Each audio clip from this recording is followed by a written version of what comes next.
What's happening, beautiful people? This is Max Rosenkrantz, aka Coach Maximum, coming at you with another set of important tips on how to up your game as a leader, as a business owner. Today I'm going to be talking about why you're doing limiting belief work wrong and how you would be better served to start working on identifying and eliminating the beliefs that are holding you back. So stay tuned. Let's jump into it. So limiting beliefs, they're so important. They're so important in your journey as a leader, as an entrepreneur, as a business owner. And here's why. No matter what you do externally, until you remove the internal limitations and the internal beliefs that are going to restrict your inner experience, you're not going to get what you want. You can be the richest man or woman on the planet, and if your beliefs are holding you inside of an internal prison, all that money is useless.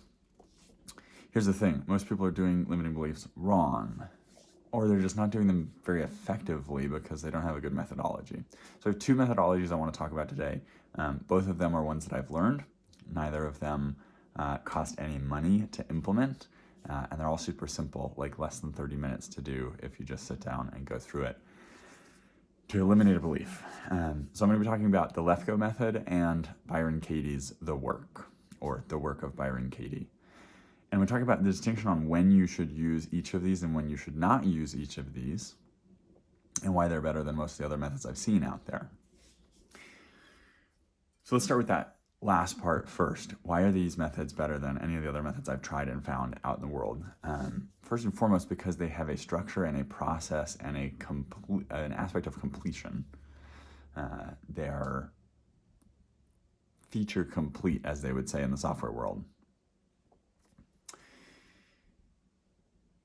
Secondly, what's the distinction between when you should use Byron Katie's The Work and when you should use the Lefkoe Method? Well, let me get into a little bit of what each one is for, and that'll help to illuminate when you should use each one versus the other. So Byron Katie's The Work is a process for coming back into alignment with reality. Byron Katie has this amazing quote that I love where she says, "When I argue with reality, I lose, but only 100% of the time." Or as my dad likes to say, reality is still undefeated.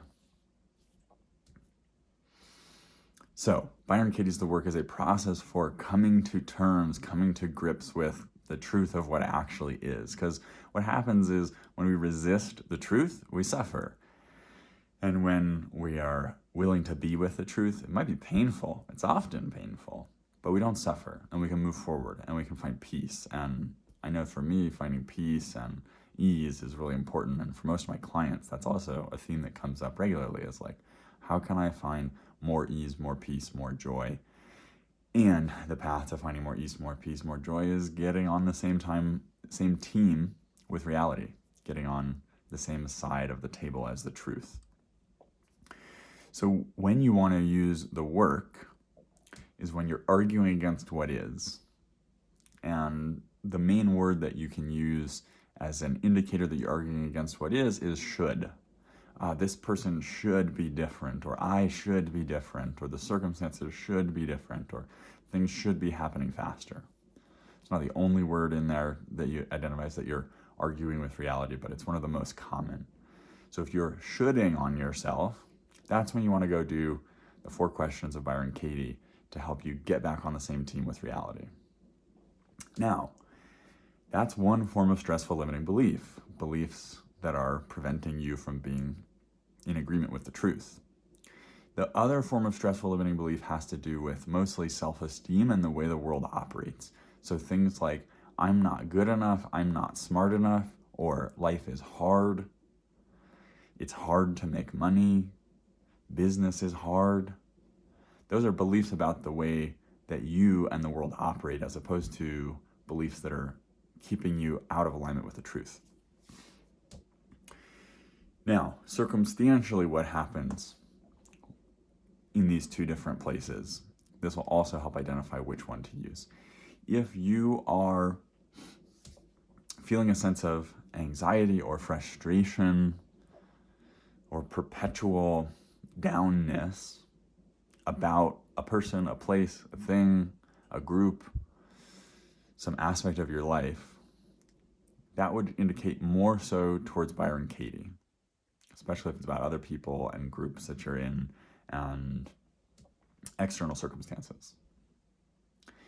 If you're feeling more persistently anxious about certain behaviors or actions that you're avoiding taking, that would indicate more of a self-esteem belief or a belief about how reality operates. So if you're struggling to complete things and you feel like you're procrastinating, or if you're stressed about completing something, or if you're stressed about a big meeting that's coming up, or if you're stressed about an interaction that you have planned with somebody, or a date that you're about to go on, or a business meeting, that would indicate that you have a self-esteem belief to work on. I'm not good enough. They won't like me. People don't like me. If people don't like me, then, fill in the blank. If people don't like me, then I'll die. If people don't like me, I'll never succeed in the world. Now, these beliefs, we may laugh at them intellectually, but at a deeper level in our subconscious minds, if they're there, if they're in that piece of the code base, they're going to have an impact. And until we take care of them and eliminate them in a good way using one of these two methods, they're going to slow us down.